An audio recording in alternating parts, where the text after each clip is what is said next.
All right, so I'm making a video today about some uh some correlations I started to notice about how we've got a major ice situation with Minnesota, and at the same time we've got um, accelerating tensions between Iran and Israel and the U.S.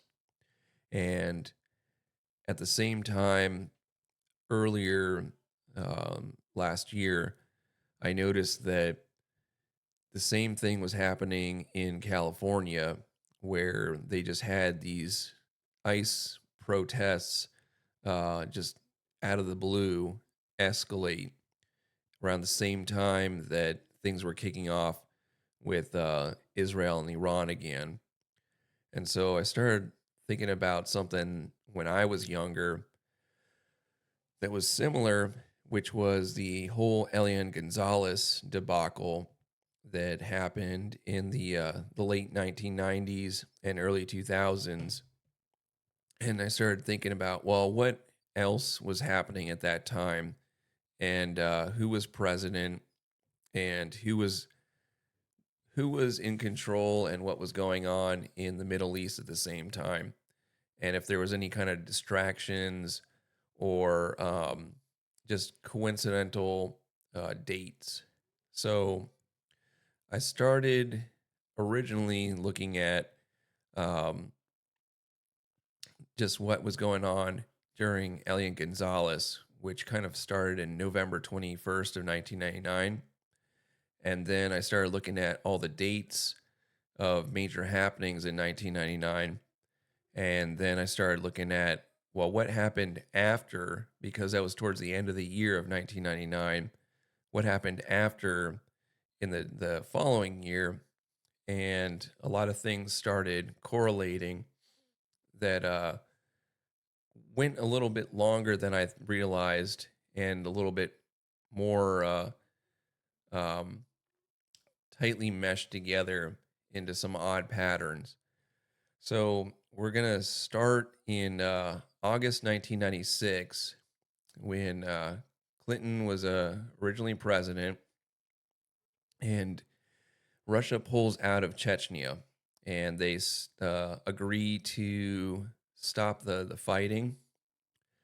And then in February 12th, 1997, February 12th to 14th, Benjamin Netanyahu, and Bill Clinton meet secretly to discuss uh, what was later to come out as the phone sex tapes that he had with Monica Lewinsky, and then during that time trying to come up with cover stories.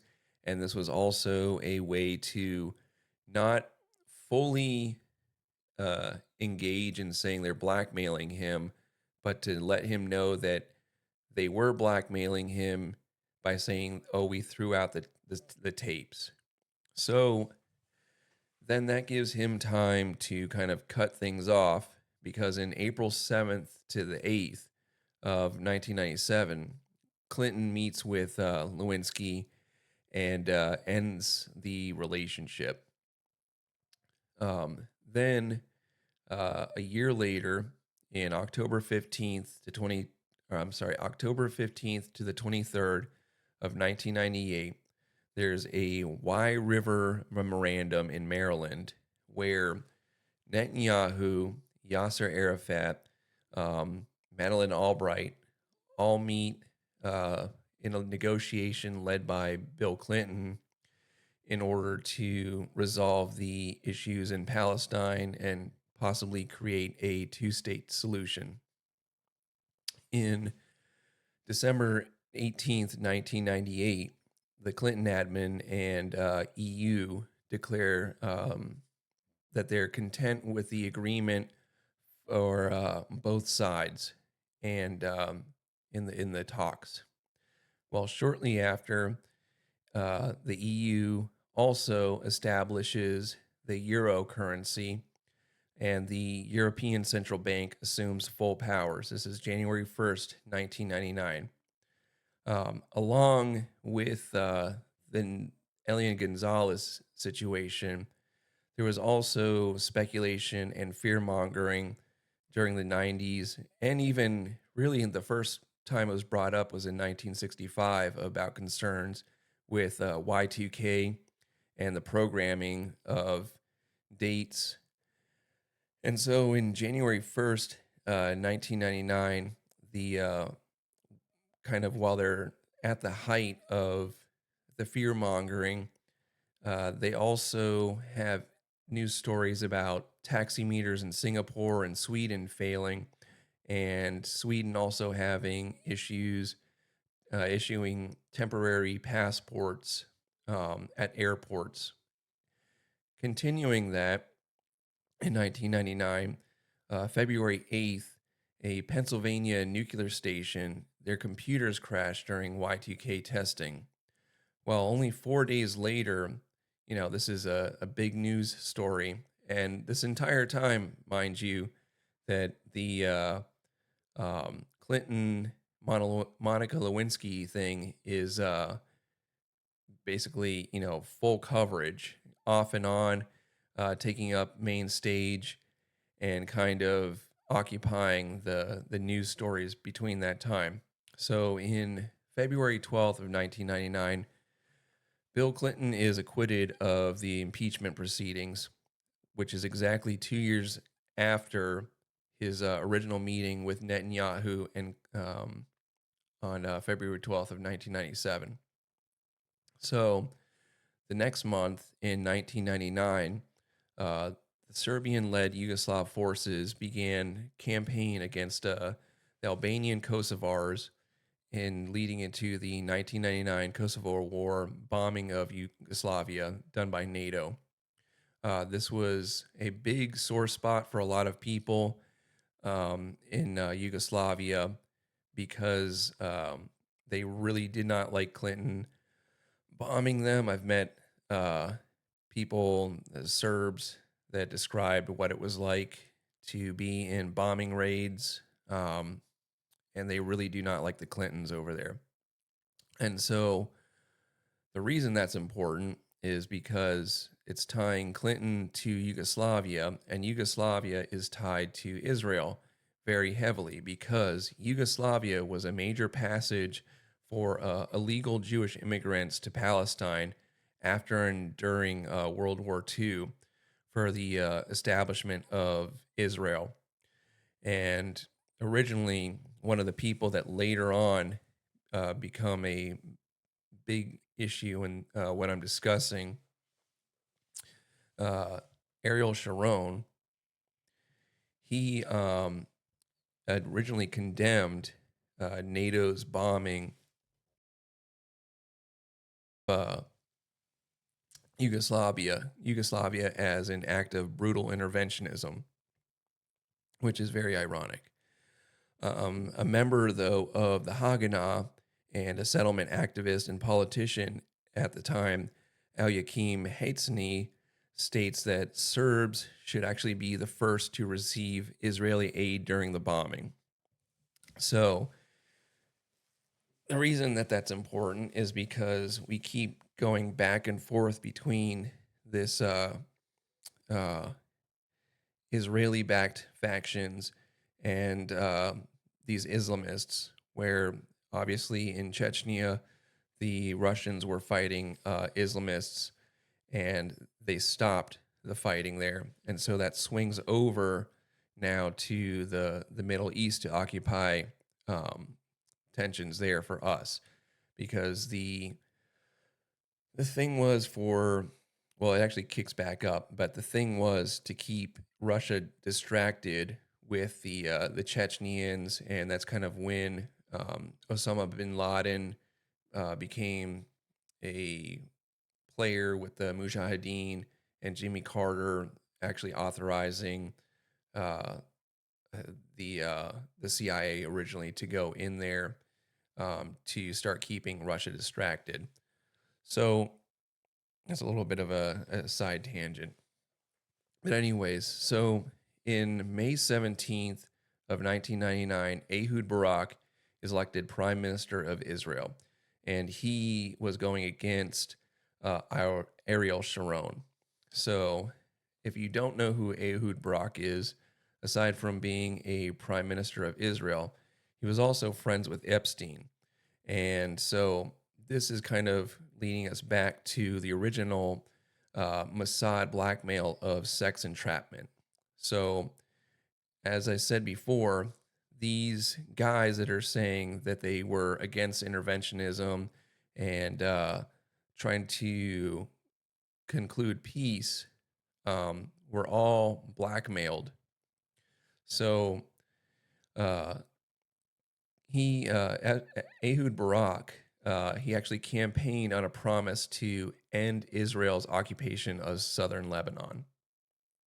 And on August 22nd, 1999, Ehud Barak appoints the Tau Committee to oversee Orthodox exemption from military service because the coming up in the following summer it would be the original end of the 7-year mandate. The and the It would be also the Camp David summit and the October 2000 Israel riots, which I'm going to get into. But the original 7-year mandate was to make it so that the Orthodox Jews didn't have to serve in the military. So, in also in August of 1999, on the 7th, the Chechen War starts. Islamists from Chechnya attack Russia. So now we're keeping Russia busy from helping out over there in the Middle East.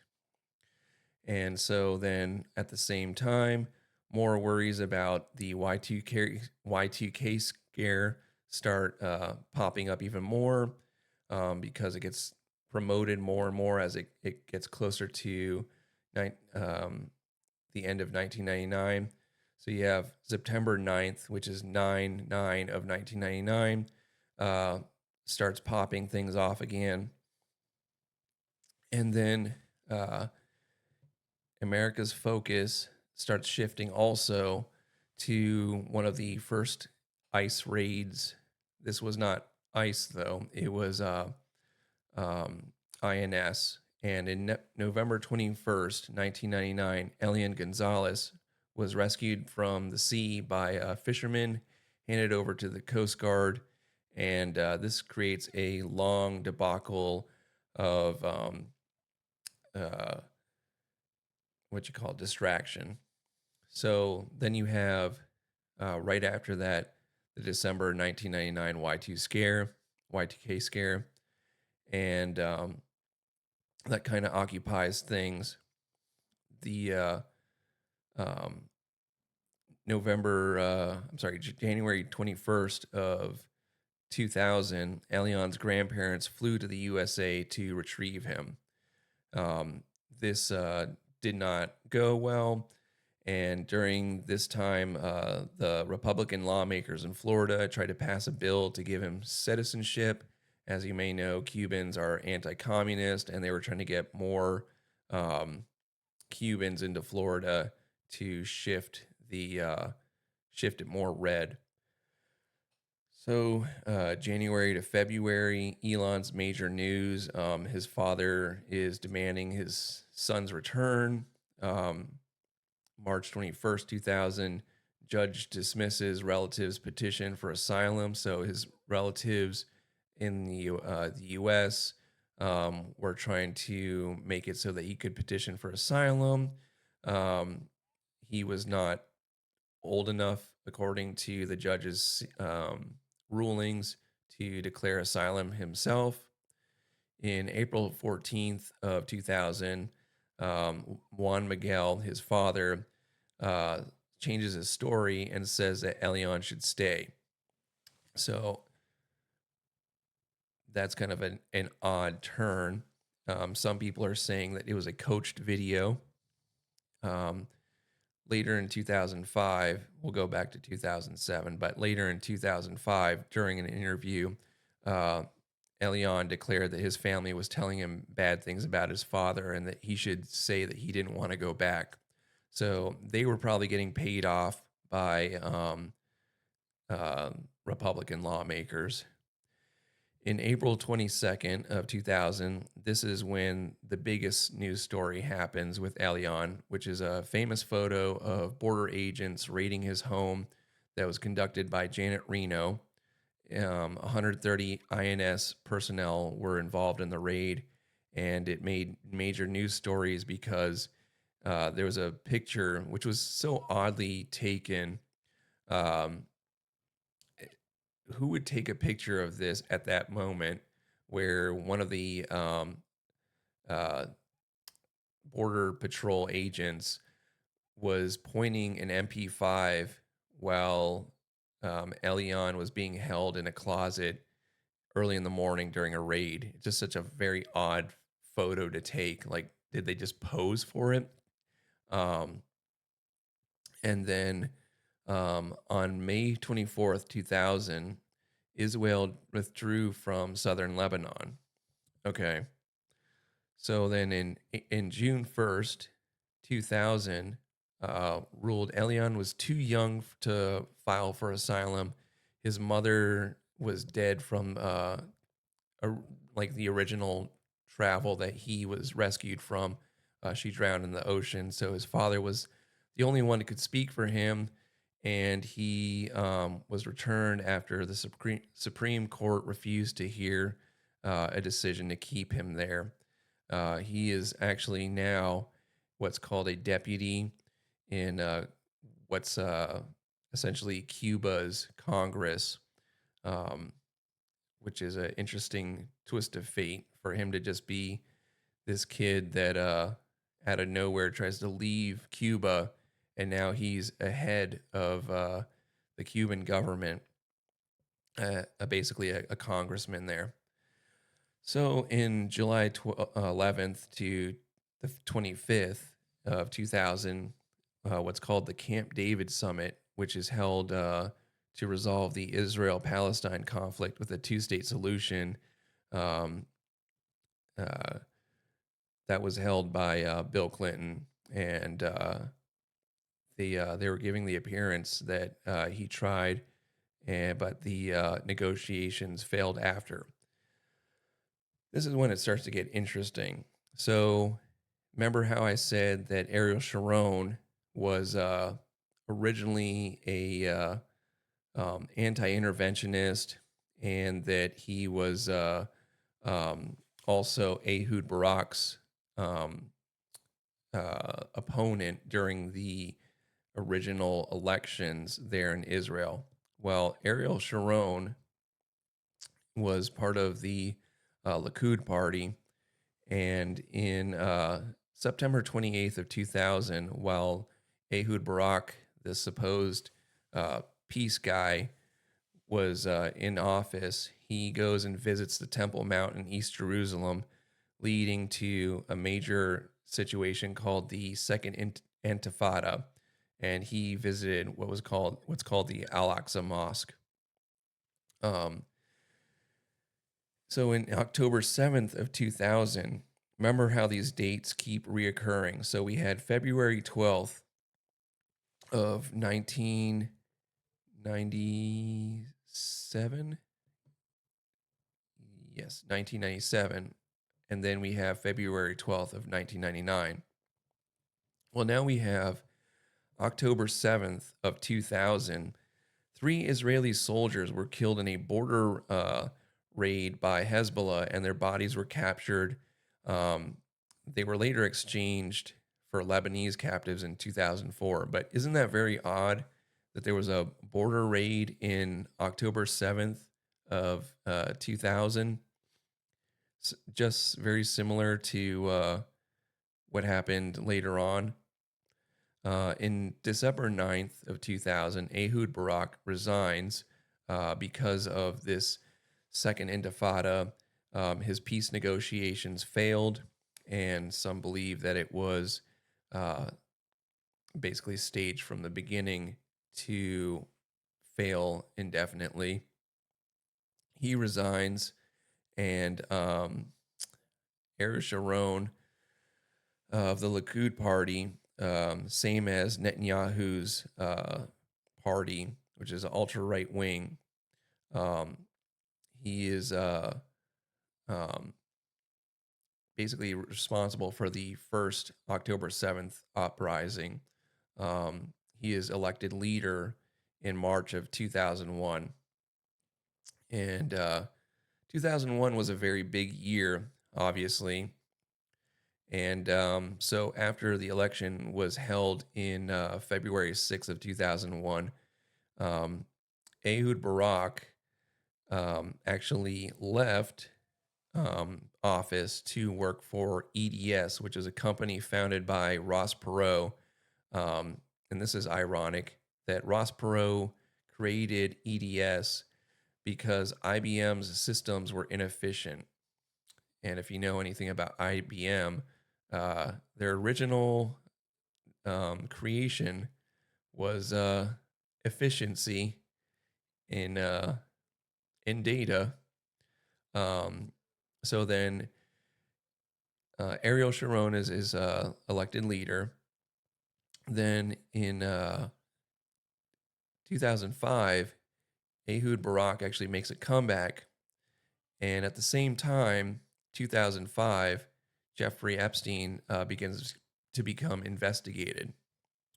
So then a couple years later, 2008, Epstein pleads guilty. Well, in the same year, 2008 to 2009, Ehud Barak leads the defense minister operation Cast Lead, which is the first Gaza war. And in April 2009, the Chechen war ends. So that's very interesting that all these things kind of lead in together. And then Ehud Barak and Netanyahu were both critical of the December 10th rabbi letters, which called for discrimination against non-Jews. So these guys were both going back and forth, claiming exactly the opposite of what they actually do.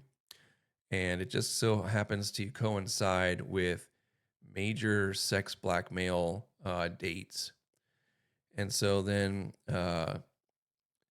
they have Ehud Barak would later surface as a major client of Jeffrey Epstein and a major visitor of the island later. Netanyahu also in 2020s has a very close call of no confidence election similar to Ehud Barak, who was basically deposed at the end of 1999. Similarly, and but he manages to skim past it, as well as also skim past some corruption charges, and he ends up declaring a state of emergency in October 7th, which prevents him from losing power. So then on top of that, there is a map that I started to look at because I started to think about what's going on with these passages from Israel to Yugoslavia, and then also at the same time with Ukraine. They kind of are two opposites on the sea,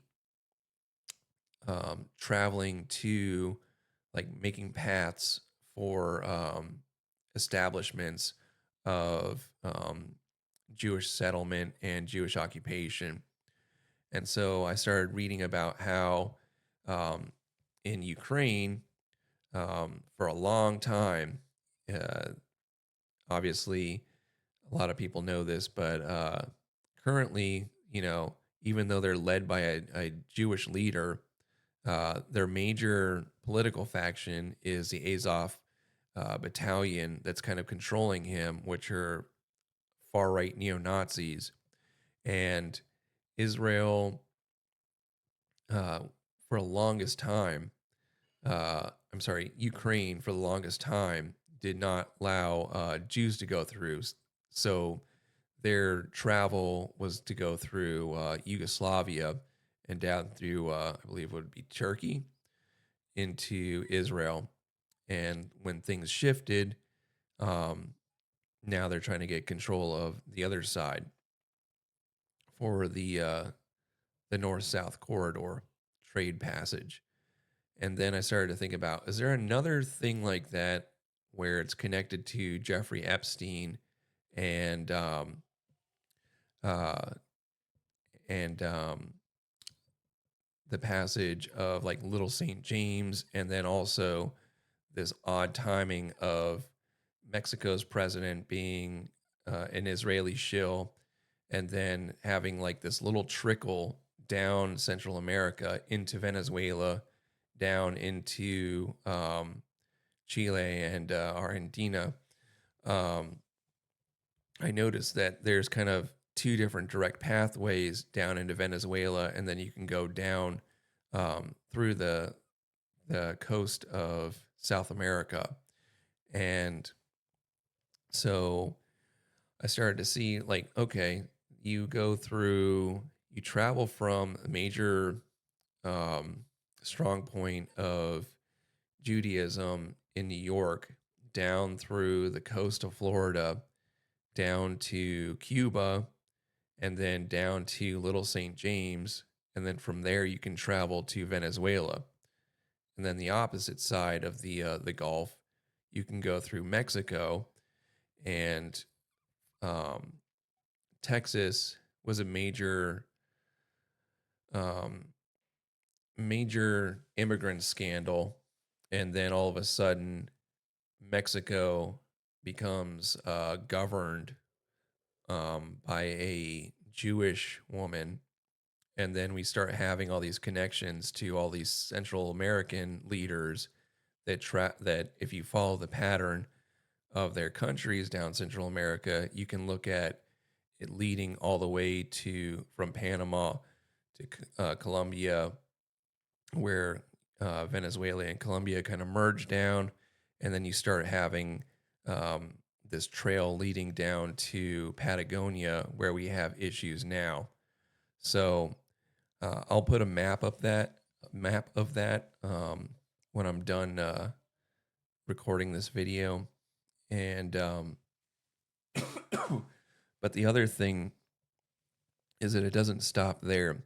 So in September 4th of 2020, there was a thing called the Washington Agreement, and Trump got Kosovo and Serbia to actually resume economic relations. But then in 2025, Serbia starts refusing to sell weapons to Israel due to the Iran conflict. So you can kind of see how like their presence is basically a little like ant trail of trafficking arms and passage and establishing little basically little colonies along these travel patterns um, to exude pressure from Europe to Israel, and then from the basically always having a backup plan because of what happened with Ukraine. Now you have two sides where you have travel through the Caribbean and you have travel through Central America, which might seem schizo until you start looking at the map. So I think that's pretty much it, and hope you enjoyed it.